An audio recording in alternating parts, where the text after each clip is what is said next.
Anyone who watches my Twitch channel will know that I'm constantly criticizing video games. It's something that I enjoy doing. I like to critique games and game publishers, game developers, game industry. I like to critique all of these things. But something that I have been highly, highly critical of recently is AAA publishers. It's something that, as time goes on, I just get more and more critical of for many, many reasons. And some of these reasons are that their games are coming out half done, half finished, you know, full of microtransactions. You're being asked to pay extra. We're asked to pay more and more every time a new game comes out, and yet they seem to be less and less finished.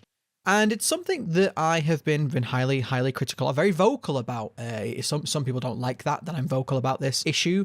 I don't care. I'm going to talk about it, and I'm going to keep talking about it as long as it keeps happening. So one of the companies that I am the most critical of is Activision Blizzard, because they are a company that I used to love. They're a company that I used to like and enjoy all of their games and play all of their games and spend a lot of time in their games, including World of Warcraft. I used to play that game for about 12 years. And as time's gone on, I find myself less and less inclined to do so. I find myself enjoying their games less. I find myself liking their business practices less and less as time goes on. And like I said, I'm very, very vocal about this. I'm not trying to be negative when I talk about Blizzard. I don't think Blizzard are a bad company per se. Well, maybe the company is, but I don't think the people within the company are bad. But I am very critical of their business practices. So because of that fact, when they do something well, I feel like I should also highlight that. It's no good, in my opinion, it's not fair to only criticize the bad things without also praising the good. I think that's fair. I'm sure you do too. So today we're going to talk about something that Blizzard has done well. And that is Spyro. The Spyro Reignited trilogy, which has recently come out on PlayStation. I think it's out on Xbox as well. Not on PC yet, but I'm fine with that. I would rather wait for a PC. I will wait for a PC release. I don't mind. As long as the PC port comes out and it works properly, I will wait that extra time. That's fine.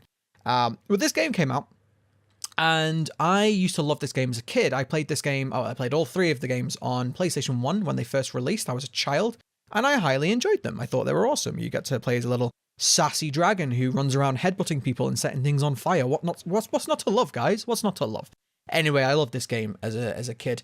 And so when I heard that they were remastering it, I was super excited. I was like, oh my God, I get to play this game again, but with better graphics. And, you know, there'll be things that that I don't remember, or things that I missed, or I might have a greater appreciation for this game. However, when I heard that it was being published by Activision Blizzard, I was a little bit cautious. I was a little bit cautiously optimistic. I was like, ugh, what are they gonna do? Like, how are they going to ruin this game? And that might sound super cynical and jaded, and it is, but the only reason I am like that is because these companies, you know, specifically Activision Blizzard, not just Activision Blizzard, but they're the ones that seemingly the ones that keep in my mind as ones that do these practices. They keep reinforcing this notion. It's like, hey, we're going to make a game, but we're also going to add in all of these horrible microtransactions, these horrible storefronts, you know, these extra ways to fleece you of your money, and that's how it feels to me. And so I was fully expecting them to do it in this case. And so the game released, and I streamed it. I live streamed it over on Twitch. The VOD is still available if you want to go and check that out. And I had a lot of fun. And I was ready. I was like, okay, what are they going to do to ruin my childhood? And there was nothing. There was literally nothing in the game that I have found yet that has me rolling my eyes, that has me going, ugh, you know, I can't believe they did this. And in the modern culture of video games, like I said, being half-cooked and rushed out the kitchen, if you will, but still infested with microtransactions, in the day and age of remasters being released and having extra microtransactions in, just look at Call of Duty Modern Warfare, the remaster for that. I'm shocked. I'm surprised that this game doesn't have any bullshit in it, which in itself is a statement about the AAA video game industry. You're surprised when a game comes out and it doesn't have some form of bullshit in it. It tells you something, right? But as I am very, very critical of many, many Blizzard practices and decisions recently, I feel it's only fair that I give them the credit where credit is due. And so for Spyro to come out, a game that they could have easily infested this game with microtransactions, with skins, with loot boxes, with a season pass. You know, they could have locked one of the games away behind a season pass, or content coming late or anything. There's so many things that they could have done to monetize this game further, and which would have made my experience worse off. It would have made everyone's experience worse off, but they didn't. I don't know why they didn't, but I'm glad that they didn't. Again, in this climate of where everyone's doing it, it's just wonderful to see Activision Blizzard not doing it. And I really hope we see more of this in future remasters or even in new IPs, seeing games just come out and games just be games. And by the way, the game itself is brilliant. It runs well, it looks great, it feels just like Spyro. It's like my childhood reimagined. And yeah, it's a pleasure. It's a pleasure to play, which is so rare these days.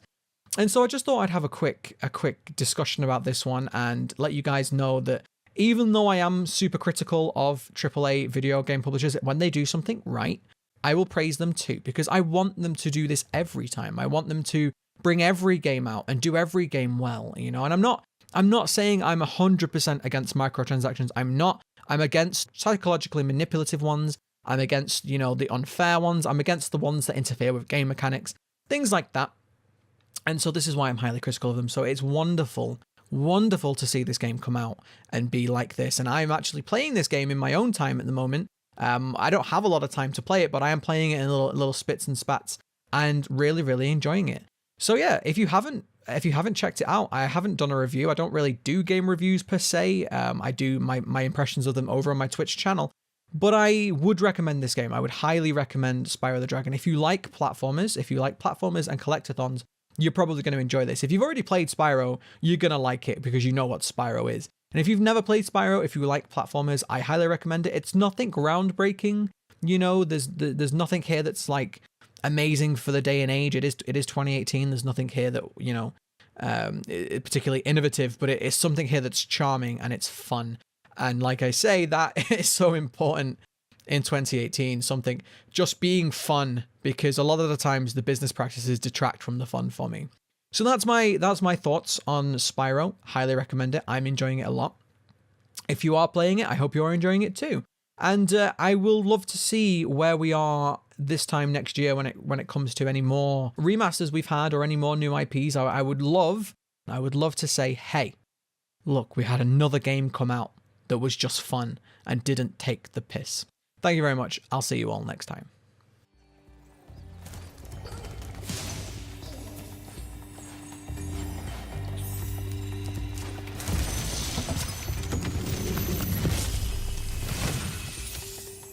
Remember that these blue thieves have stolen eggs outside the Magic Crafter's world as well. Don't worry, I'll take care of them.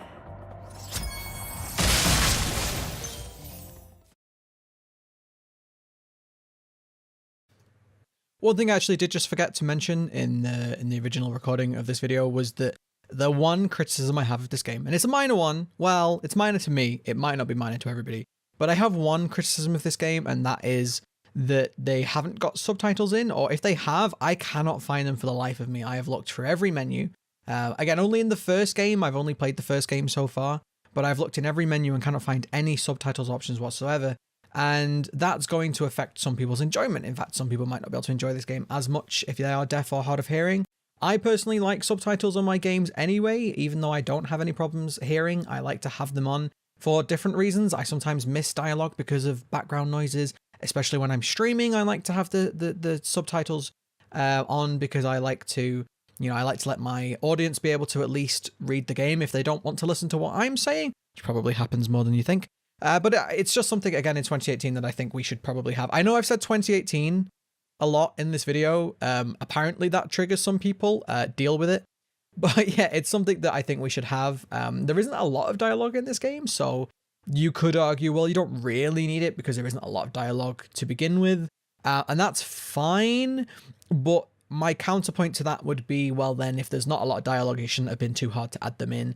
I don't know if it's just an oversight. I don't know if they just didn't have the time. Interestingly enough, one character seems to have subtitles. The character who, the guy who gets you between the different worlds, I think he's a balloon operator. He has subtitles, but nobody else does. It's just something that I just wanted to add in for those, because I have just recommended this game, and it's just something that you have to consider if you are a deaf or hard of hearing person.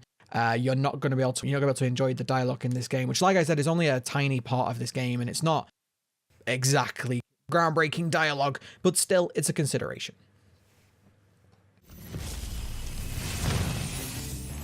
Try combining your supercharge with jumping and gliding, and really explore the high caves.